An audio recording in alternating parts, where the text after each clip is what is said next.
Okay, ladies and gentlemen, we are on chapter 5. To be brutally honest, I think chapter 5 is probably the most difficult chapter to read and to understand, but other than chapter 12, I would say probably the most important. This is really where so-called philosophy enters the realm of management, and we start to look at different perspectives and how people are viewing the world and how that influences me as a leader in an organization and my way in which I scan the environment. Not an easy chapter, but a very important chapter. So again, as I recommend, if you're finding difficulty reading it, read it once or twice. It's by and large based on work that's been done by Beck, who in a way one can almost say owns the research that was done on spiral dynamics, which is a specific framework that helps people to understand the concept of a worldview and come to grips with the fact that not all our worldviews are the same. It's based on levels of involvement. Mine can be a level 6, yours can be an 8 or a 3, and I'll explain what that means just now. But the important point is, how does this worldview, how does that impact in my leadership, my management, my strategic direction, the way in which I think about the organization? So the chapter is called What You See is What You Think is What You Paint, and it again refers to the phenomenon that if I see the environment in a certain way, I'm going to conceptualize it in a certain way. What you see is what you think. I'm going to paint it like that, and that in turn is then going to inform my thinking of that framework. And henceforth it's so important that that framework is adequate, appropriate, wide, is deep enough, and as representative enough of the environment as we know it today.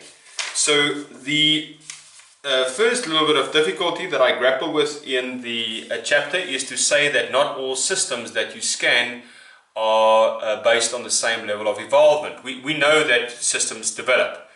Government, suppliers, labor, customers, you as an organization, you evolve through space and time, but that level of involvement is not necessarily the same. So again, I ask the question, if I draw a picture of the environment and I space conceptually politics, economy, legislation, social trend changes, all in equal conceptual proximity from the business, is that really correct? Because in a way I'm implying that they're all on the same level. What Beck teaches us is that they're not. And the challenge with that is, if you think they're all on the same level, you tend to look at them in the same way, whilst the lens through which you look at politics might be different from the one necessary to look through when you scan the economy or legislation or social trend changes. And that's the first point of importance that I make here on page 45. There's a sketch there where I try to illustrate that difference in levels of involvement between two systems. In this example I use government and labor, and I just make the point in principle that because there's different levels of involvement, and you as an organization, you might be on a different level of involvement altogether, you need to be aware of the worldview of these systems, because how they view you also impacts on the type of information that you can access from those systems.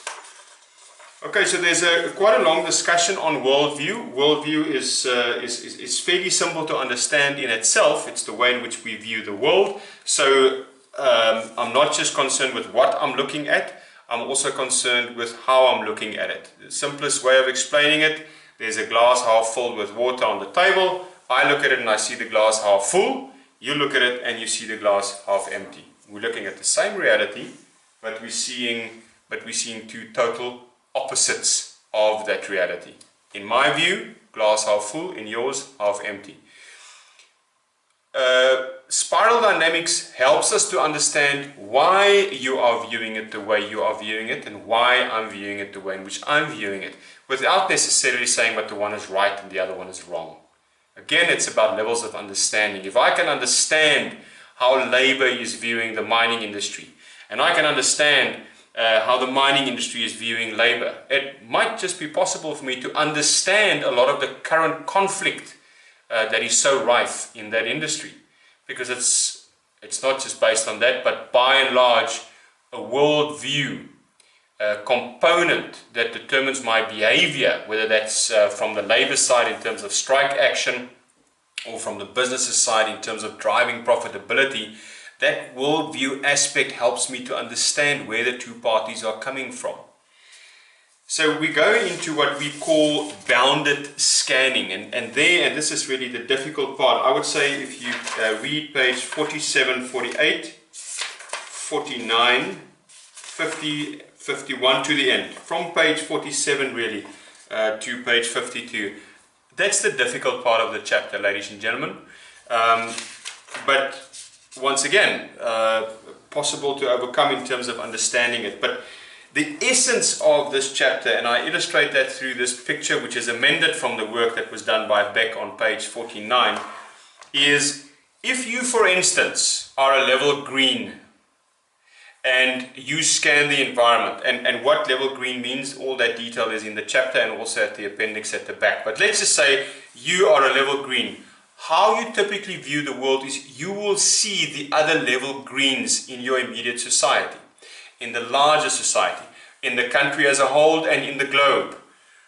If you're a level brown, your default view will be based on a level brown. So a level brown person will probably not see the world the same way, because their default lens will pick up other browns in the local society, in the country, and also in the world at large. That's the point we're making here.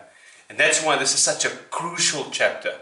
Because in chapter 6, which is the next chapter, I give you what we call a key master, a way in which when you now scan labor or you scan supplier, you actually scan that system in a forceful manner through their lens. And in that way, you overcome your entrained thinking or your default way of looking at labor. If you're a level green and you look at labor through a green lens, you will miss so much information in terms of the real aspects and characteristics of that system, because they might be on a level brown. For you to identify, to see the informational components reflecting this brown status or brown worldview, you need to look through a brown worldview filter. And that's the point that we make there.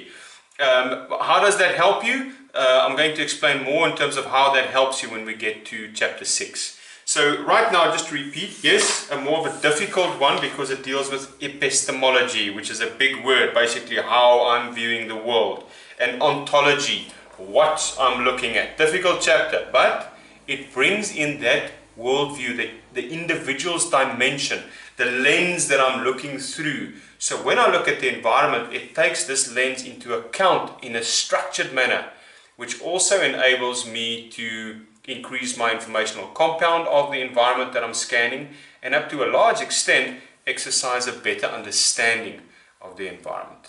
Good luck with this chapter.